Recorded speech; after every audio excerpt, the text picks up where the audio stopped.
Assalamualaikum warahmatullahi wabarakatuh. Alhamdulillahi tayyiban mubarakan fih, kama yuhibbu Rabbuna wa yarda. Ashhadu an la ilaha illallah wahdahu la syarika lah, wa ashhadu anna Muhammadan abduhu wa rasuluh. Ya ayyuhalladzina amanu taqullaha haqqa tuqatih wa la tamutunna illa wa antum muslimun. Ya ayyuhan nasu taqu rabbakumul ladzi khalaqakum min nafsin wahidah wa khalaqa minha zawjaha wa batha minhuma rijalan katsiran wa nisaa. Wattaqullaha alladzi tasaaluna bihi wal arham, innallaha kana 'alaikum raqiba. Ya ayyuhalladzina amanu taqullaha wa qulu qawlan sadida yuslih lakum a'malakum wa yaghfir lakum dhunubakum. Wa man yuti'illaha wa rasulahu faqad faza fawzan 'azima. Wa qala Nabiyyu sallallahu alaihi wa ala alihi wa sallam, fa inna asdaqal hadisi kitabullah wa khairal hadi hadi Muhammad wa syarrul umuri muhdatsatuha, fa inna kulla muhdatsatin bid'ah wa kulla bid'atin dhalalah wa kulla dhalalatin finnar. Ahibati fillah rahimani wa rahimakumullah, jamaah salat maghrib Masjid Al-Mukhlisin rahimani wa rahimakumullah. Alhamdulillah kita berjumpa kembali dalam kajian rutin kita membahas pokok-pokok akidah, pokok-pokok keyakinan Nabi kita Nabi Muhammad SAW, mempelajari pokok-pokok agama yang diyakini oleh para sahabatnya yang telah dijamin masuk surga. Kitab dengan judul Syarh Usuli Sunnah lil Imam Ahmad bin Hanbal yang disusun oleh Syekh Profesor Dr. Abdul Aziz Ar-Razihi hafizahullah ta'ala. Qala al-mu'allifu rahimahullahu hafizahullahu ta'ala wa rawa al-Lalikai bi isnadihi an Muhammadin ibni al-Hasani faqihul Iraqi qala ittafaqa al-fuqaha'u kulluhum minal masyriqi ilal maghribi 'alal imani bil Qur'ani wal ahadisil lati ja'at biha as-siqatu an Rasulillah sallallahu alaihi wasallam fi sifatir Rabbi azza wa jalla min ghairi tafsirin wala wasfin wala tasbihin. Imam Ahlus Sunnah terdahulu yang bernama Imam Al-Lalikai, beliau membawakan riwayat dengan sanad yang berasal dari ulama sebelumnya, yaitu Muhammad bin Al-Hasani, ahli fikihnya negeri Irak di masa itu. Beliau mengatakan para fuqaha, para ulama ahli fikih telah sepakat, baik yang ada di timur maupun yang ada di barat, dari timur sampai ke barat, wajib beriman kepada Al-Quran dan hadis-hadis yang datang dari Rasulullah yang menjelaskan tentang sifat-sifat Allah tanpa menafsirkan dengan tafsiran yang lain. Menerima hadis-hadis Rasulullah yang menjelaskan tentang sifat Allah tanpa mentasbih, tanpa menyerupakan dengan selain Allah. Min ghairi tafsiri ka tafsiril jahmiyati, tidak seperti orang-orang yang sesat, seperti tafsirnya orang-orang Jahmiyah. Jadi Jahmiyah ini nama kelompok ahli bid'ah. Mereka sering menafsirkan hadis-hadis tentang sifat-sifat Allah. Faqad kharaja mimma kana alaihi nabiyyu wa faraqa al-jama'ata, yaitu kelompok Jahmiyah. Mereka suka mentakwil ayat-ayat atau hadis-hadis yang menjelaskan sifat Allah, sehingga kelompok Jahmiyah ini keluar dari ajaran Nabi Muhammad SAW, keluar dan terpisah dari al-jamaah. Apa makna al-jamaah di sini? Keluar dan terpisah dari kelompok ahlus sunnah wal jamaah, keluar dan terpisah dari keyakinan Nabi Muhammad dan keyakinan para sahabat Nabi Muhammad SAW. Karena tadi suka mentakwil, suka menafsirkan sifat-sifat Allah tanpa petunjuk dari Nabi Muhammad SAW. Misalnya istiwanya Allah di atas arsy ditafsirkan dengan tafsiran yang tidak bersumber dari Nabi Muhammad SAW, menolak Allah bersemayam di atas arsy, Allah tinggi di atas arsy, itu ditolak oleh mereka. Diganti dengan tafsiran Allah itu menguasai arsy. Tafsiran yang seperti ini, inilah kebiasaan kelompok yang bernama Jahmiyah. Fa innahu wa man qala bi qauli Jahmin faqad faraqa al-jama'ata. Siapa yang berpendapat seperti pendapatnya Jahmiyah, berarti dia faraqa al-jama'ata, dia terpisah dari kelompok ahlus sunnah wal jamaah. Ya, jadi untuk mengatakan seseorang ahlu bid'ah itu perkara yang sulit, kecuali dia menafsirkan sifat Allah dengan tafsiran yang tidak sesuai dengan petunjuk Nabi. Selama orang itu masih di atas pokok-pokok sunnah, masih di atas rukun iman yang 6, maka dia ahlu sunnah. Masa gara-gara jenggot lalu kemudian dikatakan ahli bid'ah? Gara-gara celananya di bawah mata kaki langsung divonis bukan sunnah? Wah, ini terlalu berlebihan, terlalu gegabah. Dia berarti belum paham pokok-pokok sunnah. Fa innahu wasafahu bi sifatin la syai'. Jadi Jahmiyah itu suka memberikan sifat Allah dengan sifat yang lainnya.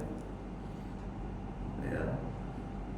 Al-Quran menyebutkan berkali-kali Allah berada di atas arsy, lalu kemudian ditolak.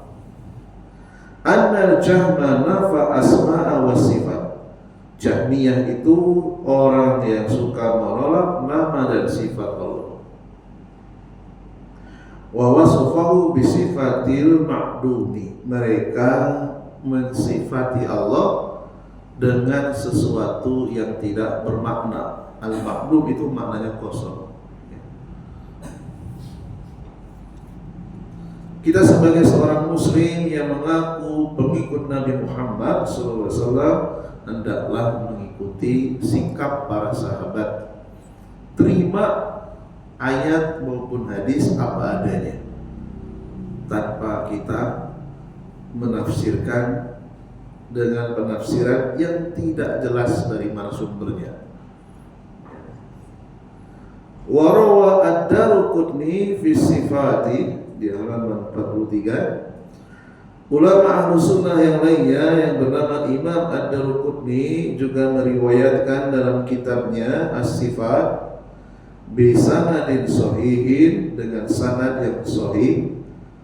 Sanad itu urut-urutan periwayat hadis, semuanya sahih. Tidak ada yang pendusta, tidak ada yang memasukkan, sahih semua. Dari Al-Abbas Ibni Muhammad Ad-Dawri mengatakan, sami'tu Al-Qasimah Aba Ubaidil Al-Qasimah Ibn Salam. Aku mendengar Al-Qasim, seorang ulama, Abu Ubaidah Al-Qasim bin Salam, wa dzakara al-bab alladhi yarwi fi ar-ru'yati wal kursi wa wad'il qadamain wa dhahikir rabbina min kunuti ibadihi wa qurbi giyarihi. Aku mendengar Al-Qasim bin Salam yang meriwayatkan sifat-sifat tentang Allah, yaitu ar-ru'yah, Allah itu bisa dilihat di hari kiamat. Meriwayatkan hadis Nabi tentang kursi, Allah itu memiliki kursi. Jangan kemudian kita tanya, seperti apa kursinya Allah? Apakah seperti kursi yang diduduki manusia? Jangan. Para sahabat juga nggak pernah bertanya seperti itu. Wa wad'il qadamaini, beliau juga meriwayatkan hadis Nabi tentang penyebutan Allah meletakkan kedua kakinya. Para sahabat menerima hadis tersebut, lalu kemudian tidak usil bertanya seperti apa kakinya Allah. Enggak, terima saja, imani saja. Yang jelas berbeda dengan kakinya makhluk. Wa dohiki Rabbina. Al-Qasim juga membawakan riwayat hadis Nabi tentang Allah tertawa. Dohik, tertawa. Seperti apa tertawanya? Apakah terbahak-bahak seperti manusia? Jangan ditanyakan. Cukup kita menerima saja, mengimani saja. Allah tertawa kepada hamba yang putus asa, padahal nasibnya tidak lama lagi akan berubah. Ada seorang hamba yang tidak sabar tentang nasibnya. Dia putus asa. Allah itu tertawa. Allah mentertawakan orang yang putus asa, padahal nasibnya tidak lama lagi akan berubah. Wa aina kana rabbuna qabla an yakhluqa as-samaa. Beliau juga membawakan hadis Nabi sallallahu alaihi wasallam tentang Allah sudah ada di suatu kata yang namanya al-ma, Allah di atas air, sebelum Allah menciptakan langit. Lalu kemudian Allah menciptakan arsy. Jadi air, arsy termasuk di antara makhluk-makhluk yang pertama kali Allah ciptakan sebelum Allah menciptakan langit, bumi. Jadi yang pertama kali diciptakan oleh Allah itu adalah pena, air, arsy. Baru kemudian Allah menciptakan langit dan bumi. Wa anna jahannam, dan juga Al-Qasim Ibn Salam, seorang ulama salaf, membawakan hadis Nabi SAW yang menyebutkan bahwa neraka jahanam la tamtali'u, tidak akan penuh, terus diisi oleh manusia dan jin. Neraka itu setelah sidang selesai dicemplungin ke neraka. Selesai sidang, jatuh vonis, masukkan ke neraka terus, ya. Baik dari kalangan manusia maupun dari kalangan jin. Neraka jahanam tidak akan penuh, terus diisi hatta yad'a rabbuka azza wa jalla qadamahu fiha. Baru kemudian neraka itu penuh setelah Allah meletakkan kakinya di atasnya. Ini hadisnya kan mungkin jarang kita dengar, tapi hadis ini datang dari Nabi. Ya, para sahabat semuanya yang jumlahnya ratusan ribu, mereka menerima. Ya, ketika mendengar hadis tentang Allah meletakkan kakinya di atas neraka jahanam, pertanda neraka itu sudah penuh. Lalu kemudian neraka mengatakan kot, cukup, sudah penuh. Semua orang kafir, semua orang musyrik, semua jin kafir, semua jin musyrik sudah masuk semua ke neraka. Ya, tinggal yang tidak masuk, ya, mereka masuk ke dalam surga. Wa asbah hadhil ahadisa, dan hadis-hadis yang semisal ini, faqala hadhil ahadisu sohar, hadis-hadis yang menceritakan tentang hal tersebut tadi, semuanya hadis-hadis yang sahih. Hamalaha ashabul hadis, dibawakan oleh para ulama hadis, Imam Bukhari, Imam Muslim, Imam Tirmidzi, Imam An-Nasai, Imam Abu Dawud, Imam Ibnu Majah, dan yang lainnya, termasuk Imam Ahmad. Dibawakan oleh para fuqaha, para ahli fikih, ba'duhum an ba'din, wa hiya indana haqqun, dan seluruh hadis-hadis tersebut yang datang dari Rasulullah haqqun, adalah benar, tidak diragukan. La nasyukku fiha, kami tidak meragukannya sedikit pun.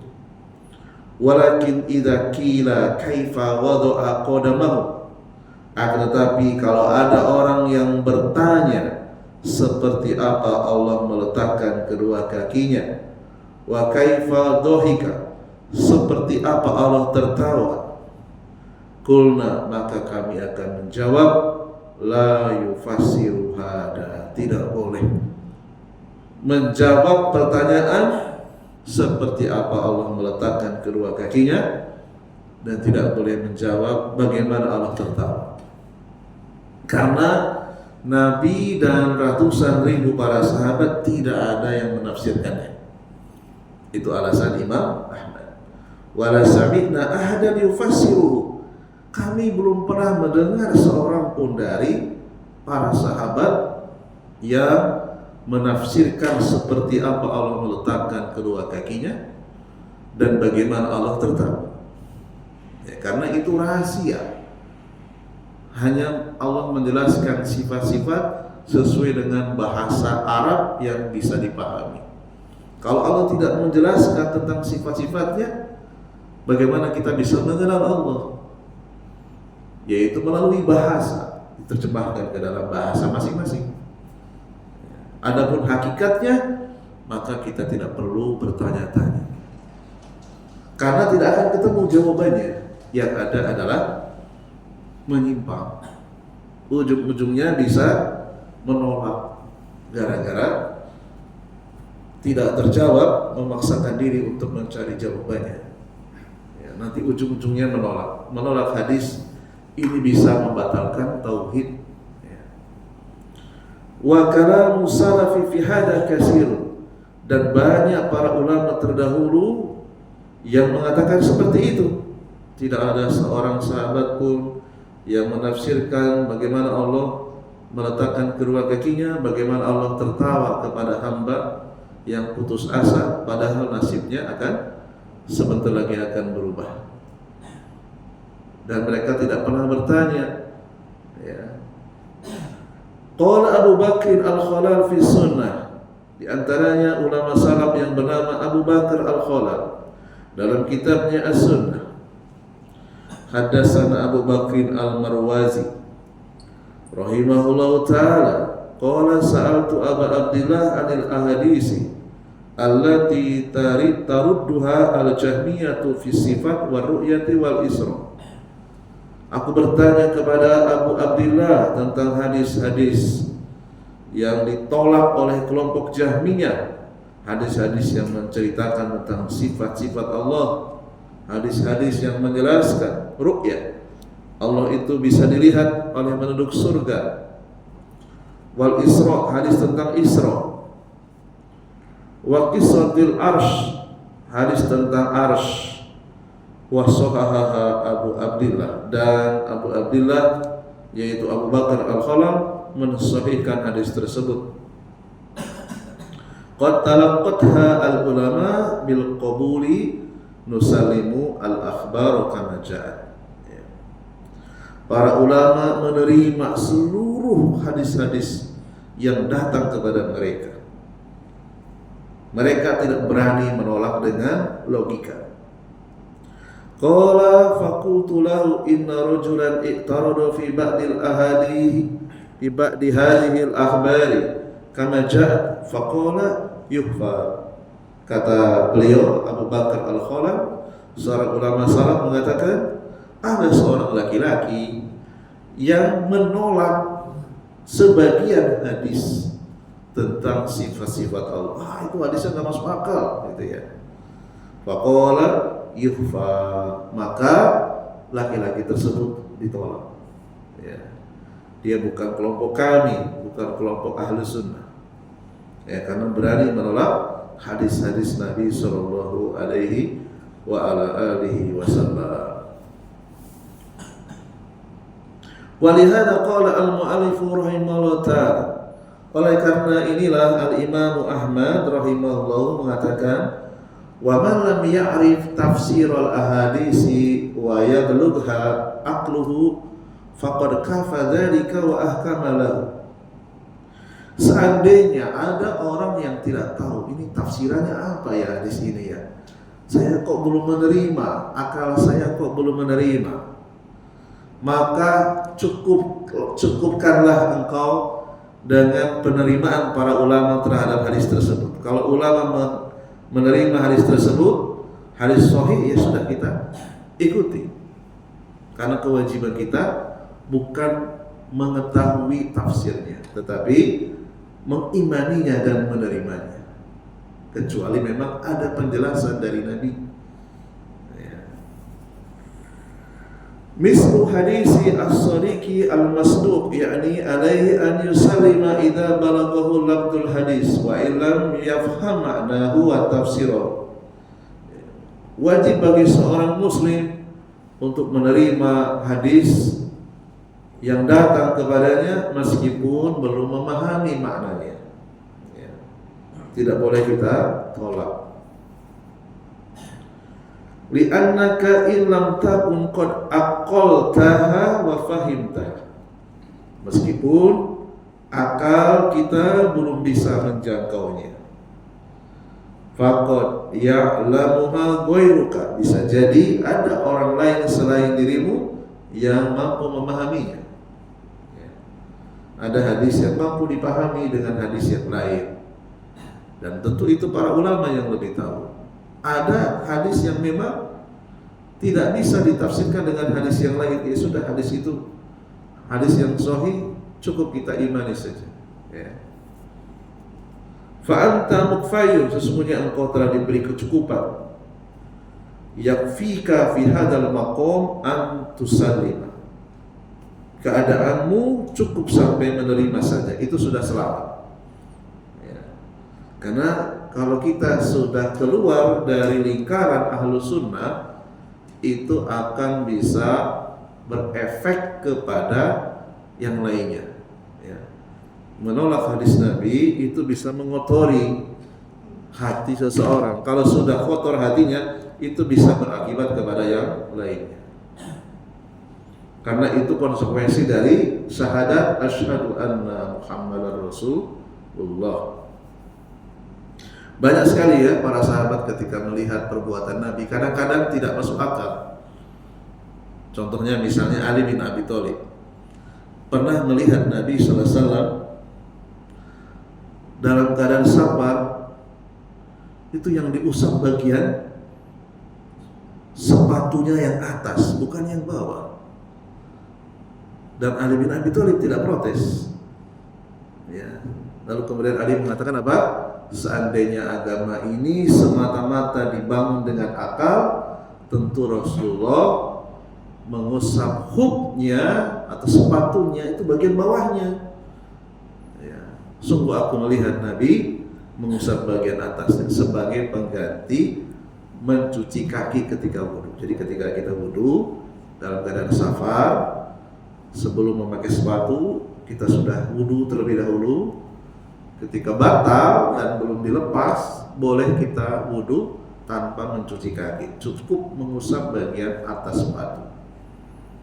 Kalau dengan akal timbangannya nggak masuk itu.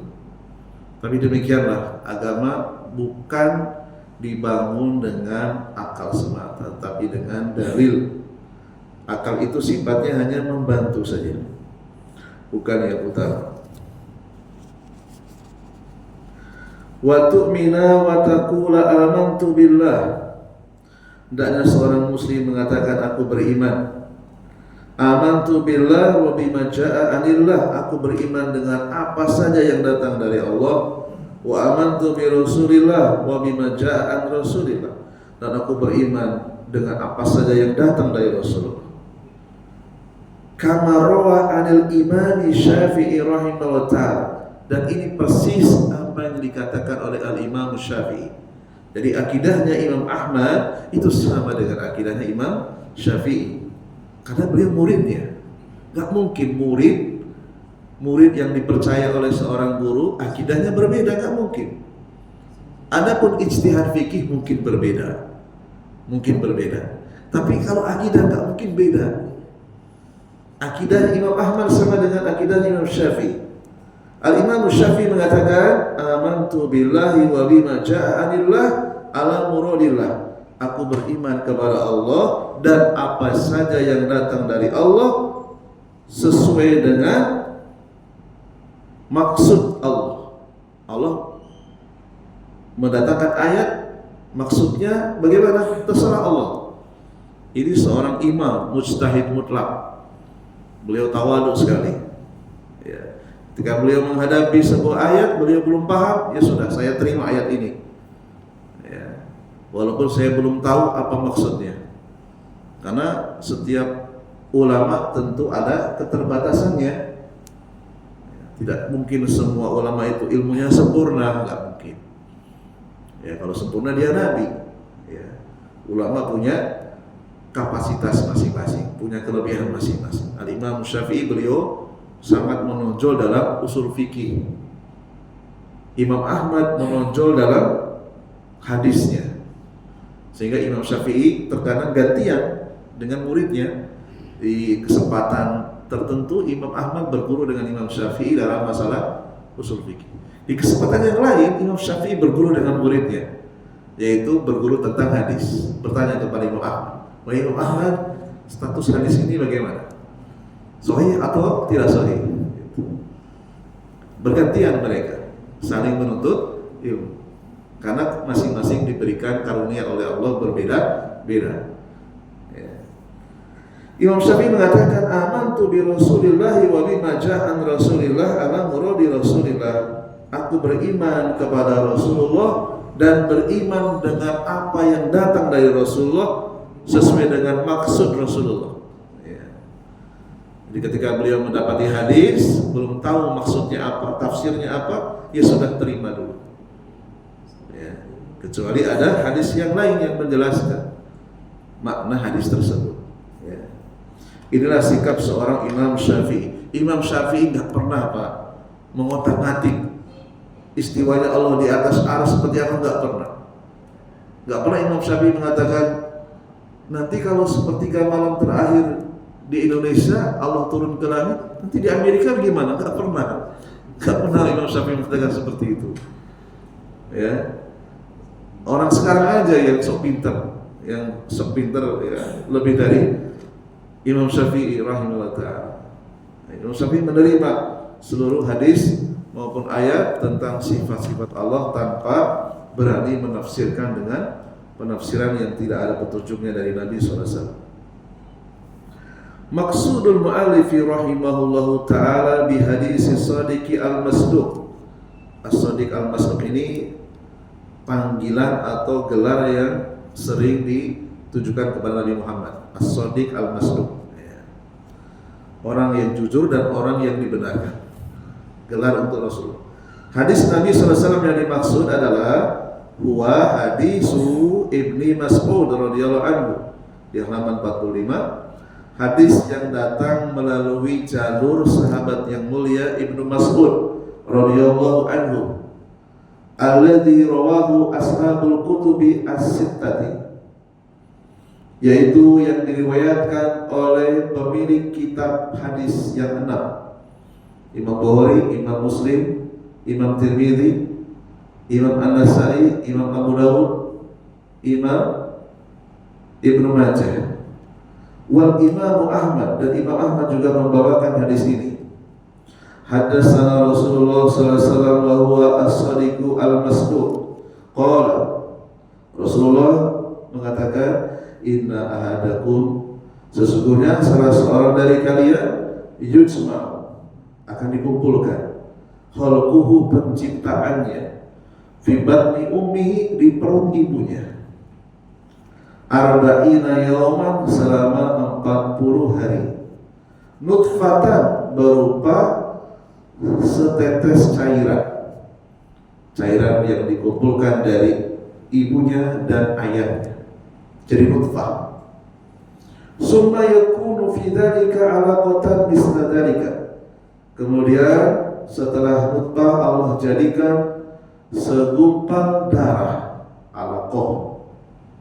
Summa yakunu fi dzalika mudghatan misla dzalik, lalu kemudian 40 hari berikutnya Allah jadikan dari segumpal darah menjadi segumpal daging. Summa, kemudian yursalu al-malaku, dikirim satu malaikat. Jadi satu malaikat, al-malak, para malaikat, malaikah.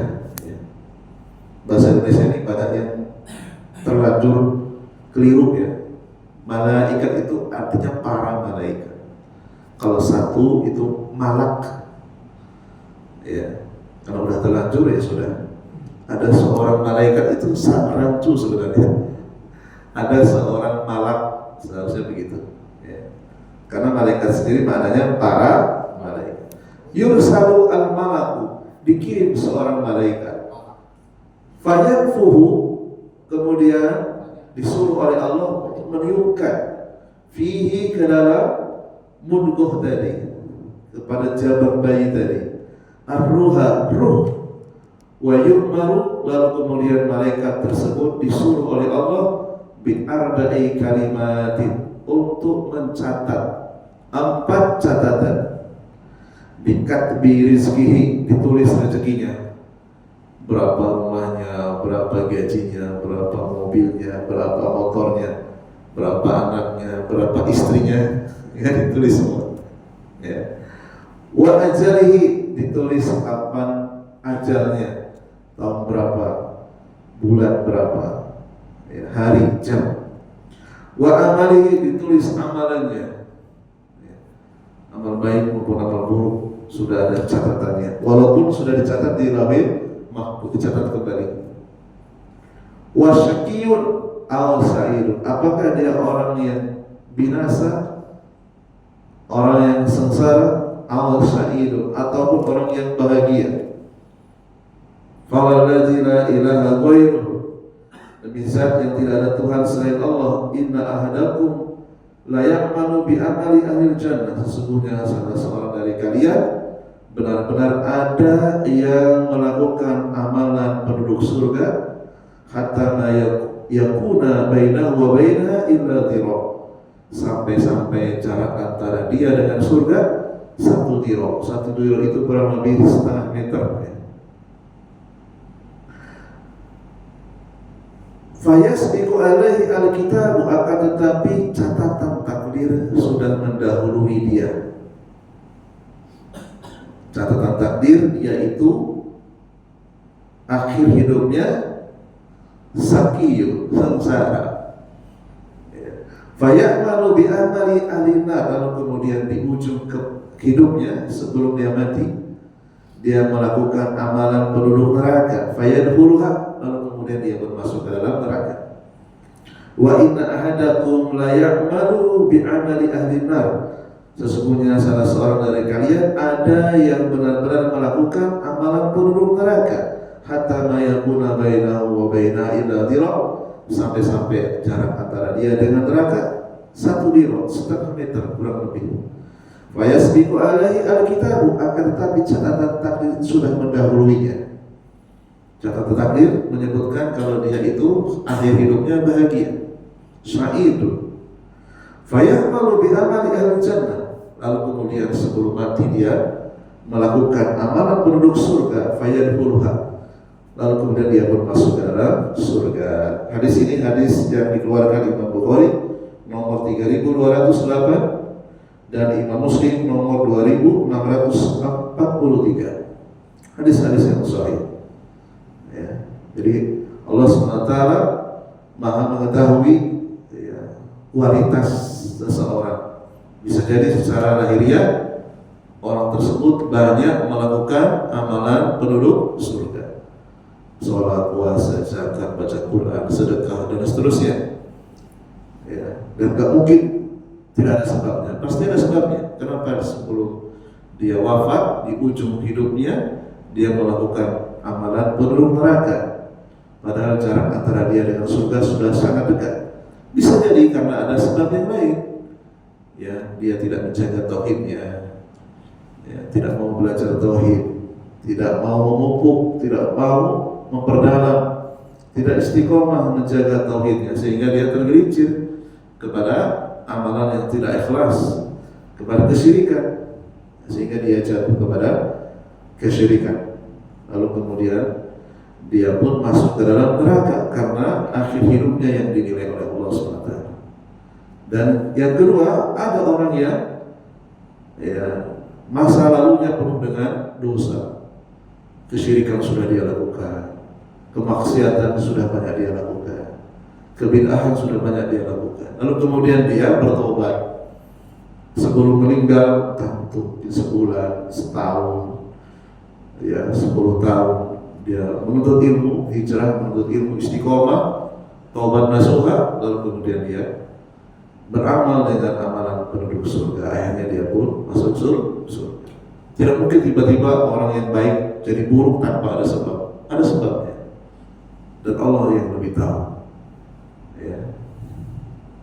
Wal maknanya adalah anna 'alal muslimi an yusallima lil ahadits. Seorang muslim wajib menerima hadis-hadis yang seperti ini. Wa yu'minu biha, wajib mengimaninya. Wa la ya'taridu, tidak boleh menolaknya. Wa la yas'alu 'anil af'ali bilima, tidak boleh mempertanyakan kenapa Allah mentakdirkan seperti ini dan seperti itu. Wala 'anis sifati bikaifa, tidak boleh mempertanyakan seperti apa sifat-sifat Allah. Misla hadis as-sadiqi al-masduq hada al-waridu fil qadari, seperti hadis-hadis yang datang yang membicarakan tentang takdir. Wajib kita imani. Fa yusallimul mu'minu bi anna hada qadaruhu, karena ini adalah ketetapan dari Allah. Wa anna Allah ta'ala kataba rizq, Allah telah menulis rezeki, wal ajala, kematiannya, wal amala, amalannya, was saqawata, kesengsaraannya, was sa'adata, kebahagiaannya. Fala tas'al limadza qadara al hadza saqawati, Tidak boleh kau bertanya kenapa Allah mentakdirkan si fulan itu sengsara. Ya. Tidak akan tahu jawabannya. Ya. Kenapa si fulan ditakdirkan kafir? Ya, tidak akan pernah tahu jawabannya karena memang itu dirahasiakan. Walimada qaddara ala hadza sa'adatan. Kenapa Allah mentakdirkan si A itu orang yang beriman? Tidak akan pernah tahu jawabannya. Ya, karena Allah rahasiakan. Walimada qaddara al-faqra ala hadza. Kenapa Allah mentakdirkan ya si fulan itu fakir? Ya. Kenapa? Apa alasannya? Tidak akan tahu alasannya apa. Ya. Walaupun ada, tapi Allah rahasiakan. Ya. Walimada qaddara al-ghina ala hadza. Kenapa Allah takdirkan si fulan itu kaya? Apakah Allah ketika mentakdirkan seseorang itu miskin, fakir, 7 turunan fakir semua misalnya? Apakah Allah itu adil? Allah sangat adil. Kenapa Allah mentakdirkan si fulan dan 7 turunannya fakir? Hanya saja kita nggak tahu. Ya. Demikian juga kenapa Allah mentakdirkan seseorang itu kaya? Belum tentu kekayaannya itu menguntungkan dia di akhirat. Bisa jadi istidraj, ada orang yang diberikan kemudahan dalam masalah harta, tetapi dia ahli maksiat. Saya pernah lihat sendiri itu di kampung kawan saya. Dia orang yang paling kaya di kampungnya, tapi ahli zina. Ya. Kekayaannya tidak memudahkan dia untuk berpoligami, justru malah sering berzina, suka membeli wanita. Padahal hartanya banyak, seandainya dia nikah dengan 4 istri sangat mampu. Tapi karena nggak punya ilmu, jadi hartanya tidak menjadi keberkahan, justru itu menjadi bumerang. Ya. Fala ta'taridu 'ala Allahi. Tidak boleh kau menolak berita yang datang dari Allah, baik itu ayat maupun hadis. Bal alaika al-iman wa taslim. Wajib bagimu untuk mengimaninya dan menerimanya. Fa inna Allaha hakimun alim. Karena Allah itu Maha Hakim, Maha bijaksana dan Maha berilmu. Subhanakallahumma wa bihamdika asyhadu an la ilaha illa anta astaghfiruka wa atubu ilaik. Assalamualaikum warahmatullahi wabarakatuh.